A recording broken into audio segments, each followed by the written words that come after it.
Hello guys, welcome to my channel Pokopia. সকালবেলা ঘুম থেকে উঠেই এক কাপ চা বানিয়ে নিয়ে চলে গেছি ছাদের মধ্যে বসে চা খাওয়ার জন্য। যা এখন শীত পড়েছে, ছাদে বসে চা খেতে ভালোই লাগে। চা খেয়ে একটু হাঁটাহাঁটি করে তারপর নিচে চলে আসলাম টিফিন করার জন্য। আজকে টিফিনে ছিল বাটার টোস্ট, তার সাথে ডিম সিদ্ধ। টিফিনটা কমপ্লিট করে নিলাম। দুপুরে লাঞ্চ করেছি কিন্তু ওই ক্লিপগুলো নেওয়া হয়নি। তারপরে একেবারে বিকালবেলা আপনাদের সাথে দেখা হচ্ছে, রেডি হয়ে বেরিয়ে গেছি ঘুরতে।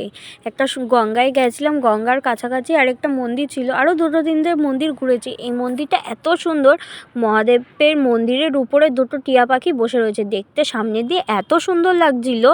এই মন্দিরটা আপনারাও কোথাও না কোথাও দেখেছেন, এই মন্দিরটার নাম জেনে থাকলে বলবেন। তারপরে নেক্সট চলে গেছি এই মন্দিরটা এত সুন্দর, চারিদিকে পুরো ফুলের বাগান। তারপর এই কৃষ্ণ মূর্তিটার, মহাদেবের এই মূর্তিটা দেখলে মনে হয় এক দৃষ্টিতে খালি তাকিয়েই থাকি। এই ঘাটটা এত সুন্দর, চারিদিকে ফুল রয়েছে, এত সুন্দর সাজানো পরিষ্কার। তারপর এখানটা ঘুরে চলে যাবো আরেকটা মন্দিরে। এই মন্দিরের সব থেকে সুন্দর আমার এই জায়গাটা লেগেছে, একদম পুরো সুন্দর গঙ্গার পাড়ে এরকম বসতে ভীষণ ভাল লাগে। আর এই মন্দিরটা সত্যি যত দেখছি তত সুন্দর লাগছে। তারপরে এই যে ফুলের বাগান, এগুলো দেখে আরেকটা মন্দিরে চলে গেছি। এই মন্দিরটাও খুব সুন্দর।